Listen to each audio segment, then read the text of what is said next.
우리는 지난 시간 동안 거룩한 삶에 대해서 고민하고 묵상해 봤습니다.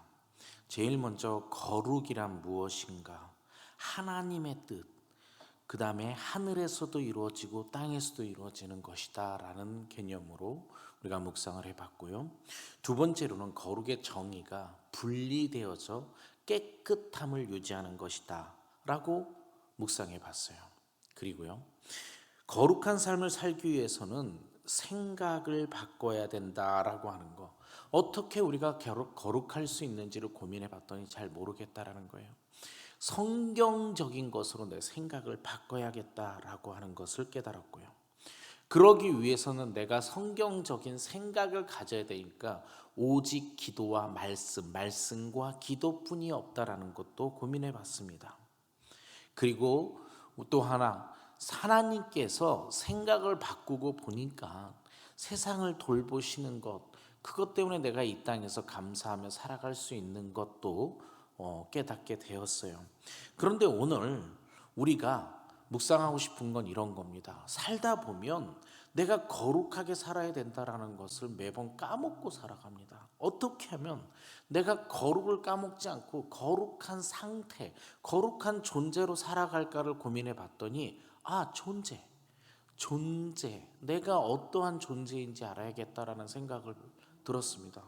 그리고 이 거룩한 존재에 대해서 고민을 하고 성경 우리가 읽고 있는 고린도후서 6장 11절부터 보니까 세상에 사도 바울 선생님께서 거룩을 설명하면서요, 우리가 어떤 존재인지에 대해서 7가지와 상태, 소속의 7가지 소속과 3가지 상태를 이미 설명하고 계시더라고요. 네, 거룩하게 살아가기 위해서는 내가 누구인지라는 것이 반드시 중요하다고 사도 바울 선생님께서 말씀하시고 있는 겁니다. 여러분, 나는 누구인가? 나의 정체성, 아이덴티티를 우리가 한번 고민해 봐야 됩니다. 나는 누구입니까? 이 고민에 대해서 정말 기독교적으로 잘 설명하고 계신 분이 계십니다. 닐 앤더슨이라고 하는 분이 책을 쓰셨는데 책 제목이 Victory over the Darkness입니다. Victory over the Darkness. 그런데 한국어 번역판 이름이 재밌습니다. 내가 누구인지 이제 알았습니다. 번역가가 많이 고민했던 것 같아요. 그대로 어둠으로부터의 승리 이렇게 하지 아니하고 어둠으로부터 승리하기 위해서 책이 가장 설명하고 있는 것은 내가 누구인지 깨닫는 것입니다. 그래서 내가 누구인지 깨닫기 위해서 정체성을 알아야 되는 거죠. Darkness, Victory over the darkness, 어둠으로부터 승리하기 위해서 나의 정체성을 알아야 된다라고 강조하는 거예요. 그분의 책에 나와 있는 내용이 이런 겁니다. 당신은 누구입니까? 이렇게 물어보면 우리는 보통 설명할 때 보통 이렇게 대답하죠. 저는 김연태입니다. 네, 그게요, 틀렸다고 말하기도 뭐하고 맞았다고 말하기도 뭐하지만 둘 중에 굳이 고르라면 틀렸습니다. 잘 보세요. 이름이라는 건 나의 본질을 설명할 수 없어요. 그냥 나를 부르기 위해서 정한 거죠. 나의 본질을 설명하지는 않습니다. 그냥 이거는 콜링 사인이에요. 부르기 위해서 보케이셔널한 것을 위해서 우리가 이름을 정해서 부르는 것이죠. 그러니까 나의 존재를 나타내기 위해선, 내 본질을 나타내기 위해서는 이름이라는 것은 적당하지 않습니다. 그럼 이건 어떨까요? 나는 목사입니다 라고 설명할 때, 나는 선교사입니다, 나는 어떤 것입니다 라고 할 때 그것은 직업이죠. 그것이 또 나의 본질은 아니죠. 내가 하는 일 중에 하나를 설명하는 거죠. 그분이 또 이렇게 설명합니다. 나는 키가 얼마고 이렇게 설명했다면 그건 나를 표현하는 방법이죠. 내가 어떻게 다른 사람과 다름을 구분하기 위한 방법이죠. 예를 들어서 제가 팔이 하나 없다고 쳐서 저는 팔이 하나 없는 사람입니다. 그럼 팔 2개 있는 사람과 뭔가 구분하기 위한 거죠. 그러나 여전히 그 방식대로는 나의 본질을 설명할 수 없습니다. 여러분, 어떤 형태로든 간에 나의 본질을 설명한다라는 것은 쉬운 것은 아닙니다. 어떻게 한번 방법이 있을까요? 질문을 더 바꿔볼게요. 당신은 누구입니까? 이게 아니라 당신의 본질은 무엇입니까? 당신은 본질적으로 어디에 속해 있습니까? 라고 물어본다면 우리는 그때서야 나를 누군지 표현할 수 있는 겁니다. 사도 바울 선생님께서는 이 본질적인 내가 어디에 속해 있는지, 너의 아이덴티티가 어디에 있는지, 이것을 오늘 묵상하고 있는 곳에서 잘 설명하고 있는데, 우리 6장 14절부터 다시 보면 이렇게 되어 있습니다. 너희는 믿지 않는 자와 멍에를 함께 매지 말라. 여기요. 그러면서 그 아래 설명입니다. 보세요. 의와 불법이 어찌 함께하며, 의와 불법은 함께할 수 없다고 말합니다. 빛과 어둠이 어찌 사귀며, 그리스도와 벨리알, 믿는 자와 믿지 않는 자, 하나님의 성전과 우상, 이런 것들은 하나 될 수 없다라고 말하고 있는 겁니다. 그러면서 너희는 나의 백성, 하나님의 백성이요, 그리고 하나님의 자녀, 그리고 사랑하는 자, 이 약속을 가진 우리, 약속을 갖고 있는 자, 그 다음에 육과 영으로 되어 있는 상태, 이렇게 설명하고 있습니다. 즉 사도 바울 선생님께서는 우리의 7가지 소속이 어디 속해 있다라는 것과 우리의 3가지 상태를 이 말씀에서 가르쳐 주고 계신 겁니다. 이 7가지의 소속과 3가지 상태를 하나씩 살펴보려고 하는데요. 모든 것들을 다 살펴보기엔 너무 시간이 없으니까 오늘은 조금 줄여서 오늘은 의와 불법, 그리고 빛과 어둠 정도를 한번 우리가 묵상해 보려고 합니다. 여러분, 첫 번째, 내가 속해 있는 곳이 어디냐면 나는 의에 속해 있는 자다라고 사도 바울 선생님께서 설명해 주고 있는 겁니다. 의와 불법이 어찌 조화되며 서로 어울리지 하모니가 되지 않는다라고 하는 겁니다. 의와 불법은 하모니 될 수 없어요. 왜요? 잘 보세요. 의라고 하는 거와 불법이라고 하는 건 단어로만 따지면 반대말이 아닙니다. 왜냐면요, 의롭다, righteousness, 그 다음에 그리스어로 보면 디카이오스네라고 하는 단어를 쓰고 있는데요. 이 디카이오스네라고 하는 것은 깨끗한 상태, 무엇을 하든 옳은 상태를 이야기하는 겁니다.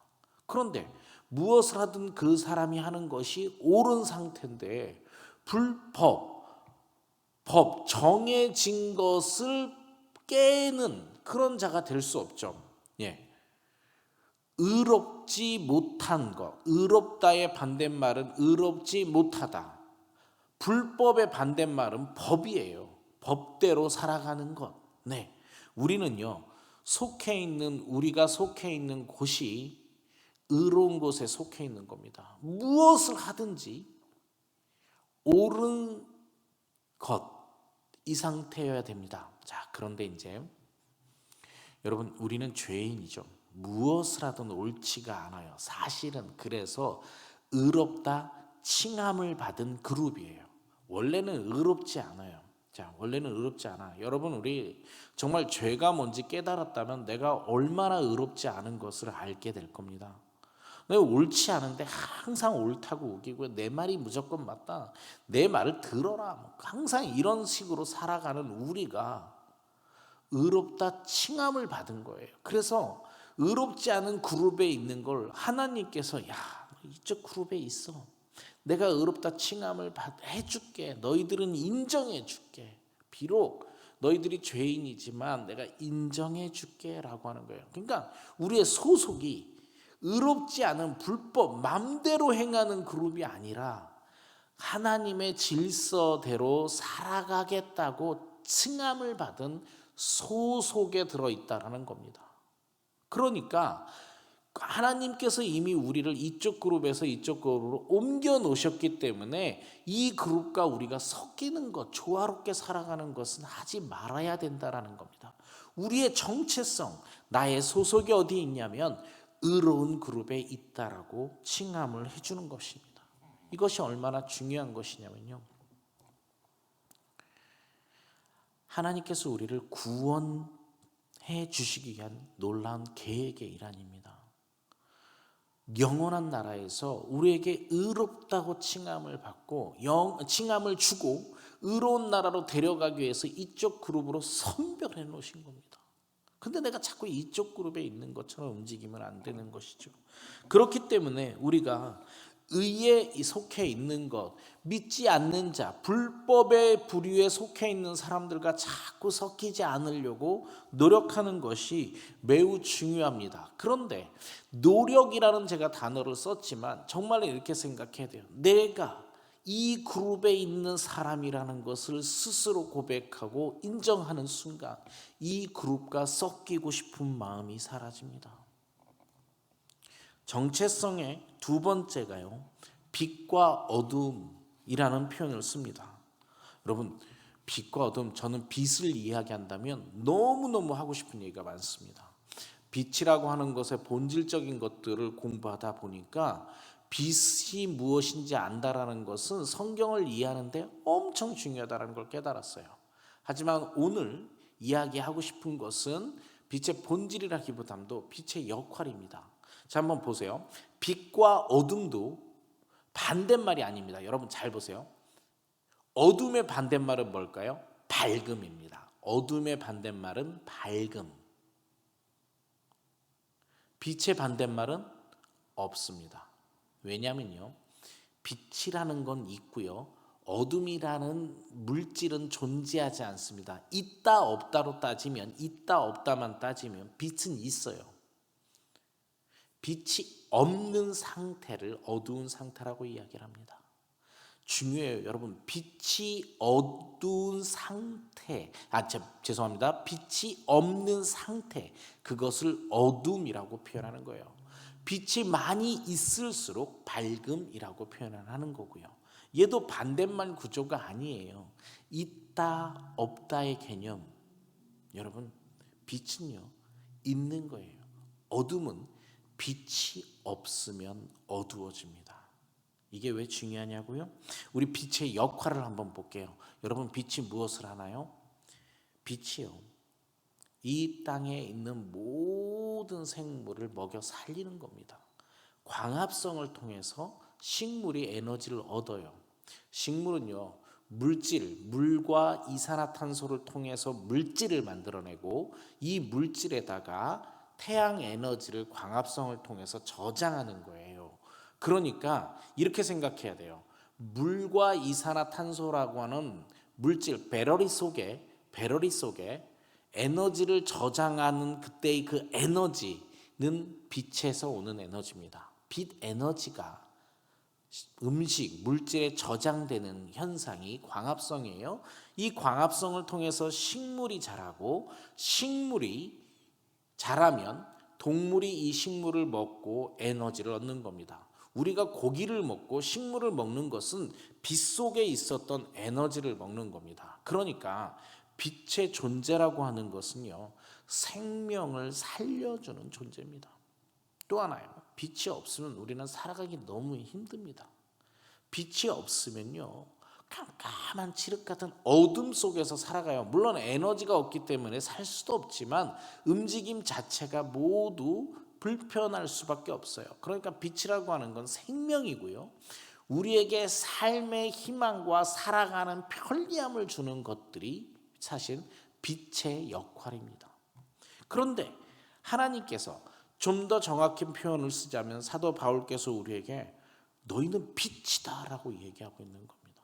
너희가 속해 있는 그룹은 어둠에 속해 있는 게 아니라 빛에 속해 있는 것이다 라고 이야기하는 겁니다. 아, 내가 빛이구나 라고 하는 걸 한번 생각해 보세요. 당신은 누구입니까? 라고 물어본다면 나는 의롭다 칭함을 받은 사람입니다. 당신이 누구입니까? 물으면 나는 빛입니다. 라고 스스로 생각해 보시고 스스로 결단하시길 바랍니다. 자, 빛이 하는 일 볼게요. 빛이 있으면 생명이 살아야 돼요. 내가 존재함으로써 사람들이 살아갈 수 있어야 돼요. 즉 나는 적어도 사람들한테 반드시 필요한 사람이 돼야 돼요. 내가 있음으로써 사람들이 행복해져야 돼요. 내가 있음으로써 사람들이 살아가는데 편해져야 돼요. 이건 어떨까요? 내가 있음으로써 사람들이 불편해져요. 나 때문에 사람들이 살아가기가 너무 힘들어요. 쟤 때문에 죽겠다라는 말을 듣는다면 나는 빛의 존재가 아닌 거예요. 우리가 빛의 존재로 살아가려면 반드시 나의 존재가 타인에게 행복함을 전달해주는 존재예요. 그러니까 돼야 돼요. 교회에 이런 분들 많이 있죠. 교회 나오면서 성화되지 않아서 어떤 일이 있냐면 교회에 누가 봉사를 하도 왜 저러냐고 꼭 뭐라 그럴까요? 좋지 않은 말들을 하죠. 식당에서 밥 먹으면서 오늘 누가 왜 이렇게 짜게 음식을 만들었어? 라고 불평한다면 그 사람은 교회 전체 공동체를 행복하게 만들지 못하는 빛의 존재가 못 되는 겁니다. 정체성을 까먹어서 그래요. 자신이 빛이야. 내가 있으면 사람들이 나로 인해서 행복해야 돼. 그렇다면요, 내 말이 선하게 나갈 수 있어요.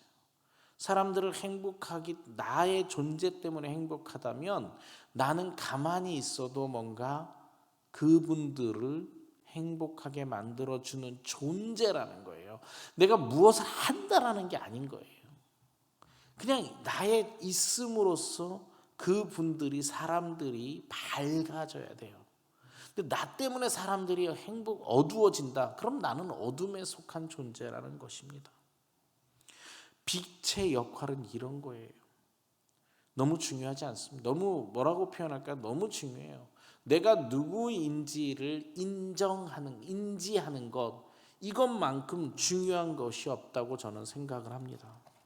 내가 빛이라는 것을 인지하는 순간부터 나 때문에 사람들은 행복해야 되는구나 라고 하는 생각이 드는 거예요. 아니요, 좀 더요.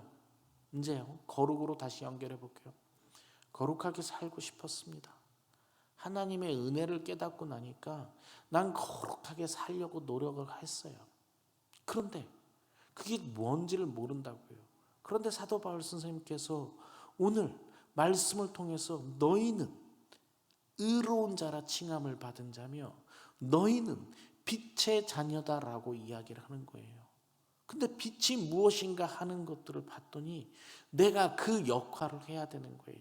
정말 거룩한 삶을 살아가려면 나는 타인에게 행복감을 주는 존재가 돼야 돼요. 그런데 몰랐어요. 몰라서 과거에 제가 너무나도 몰랐기 때문에 살아가는 방법을 몰랐어요. 저는 과거에는 워커홀릭이었어요. 일만 해요. 일을 잘한다고 생각을 해요. 아니, 그리고 일만 한다니까요. 그러면 일을 내가 잘해내는 것이 세상을 좋게 만드는 거라고 생각을 했었는데 안 그래요.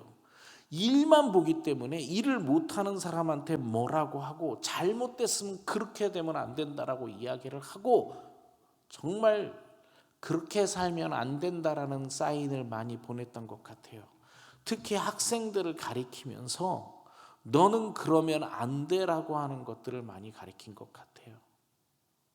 그렇게 살면 너는 망해라고 하는 것들을 너무 많이 가리킨 것 같아요. 그러면 그 소리를 듣는 사람은 부담감이 됐겠죠. 저는 그런 존재였어요. 그래서 거룩하게 살려고 하다 보니까 그래도 이제는 축복을 전할 수 있는 존재가 된 것 같아요. 아니야, 그렇게 살아도 괜찮아라는 존재보다는 누가 나 망했어 이럴 때 아니야, 너는 망하지 않아. 너는 하나님과 있는 존재야. 너는 하나님과 함께 한다면 세상에서 절대 망할 수 없는 존재야. 이런 축복의 말을 전할 수 있는 사람이 되어가는 것 같아요. 온전히 나는 이제 모든 사람한테 행복을 주는 사람이라고 말할 수는 없지만 내가 그래도 어두운 존재, 내가 사람들한테 어둠으로 다가가는 존재는 벗어나려고 노력한다, 하고 있다고 생각을 합니다. 가족을 봉사하는 것도 그래요. 예전이라면 가족에게 무엇인가 앞날을 위해서, 미래를 위해서 짐을 안겼다는 존재라고 한다면, 지금은 함께 가족이 살아가고 싶어 하는 마음을 갖고 있는 존재예요. 서로 행복한 존재, 서로 빛의 존재가 되었으면 좋겠다고 생각을 합니다. 이 설교를 듣는 모든 분들은 우리 가족이 되었든 누가 되었든 자신이 한번 다짐하는 하루가 되었으면 좋겠습니다. 나는 의롭다 칭함을 받은 존재다. 나는 의로운 그룹에 속해 있는 자다. 나는 빛의 존재다. 나는 빛이다. 나는 그 속에 속해 있는 자다. 나는 빛의 역할을 잘 감당하는 존재다. 이것을 기억하는 아침, 이것을 기억하는 하루가 되었으면 좋겠습니다. 기도하시겠습니다. 하나님, 이 땅에 살면서 내가 누구인지를 잘 모르고 살아갑니다.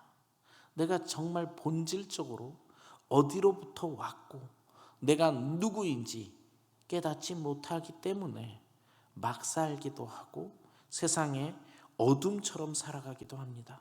하나님, 오늘 주신 말씀대로 나는 의롭다 칭함을 받은 존재이며 나는 빛의 자녀임을 깨닫게 도와주시옵소서. 아니요, 깨닫게 해주신 것을 감사합니다. 그렇게 살아가겠다고 결심하고 살아간 우리 모두가 되게 축복하여 주시옵소서. 감사드리며 우리 주 예수 그리스도를 받들어 기도합니다. 아멘. 축도하시겠습니다. 여호와는 이 예배를 드리는 모든 사람에게 복을 주시고 예배를 드리는 모든 사람을 지키시기를 원하며 여호와는 그의 얼굴을 거룩하게 살겠다고 결심하는 모든 이에게 비추사 은혜 베푸시기를 원하며 여호와는 그 얼굴을 우리에게로 향하여 드사 평강 주시기를 원하노라. 아멘.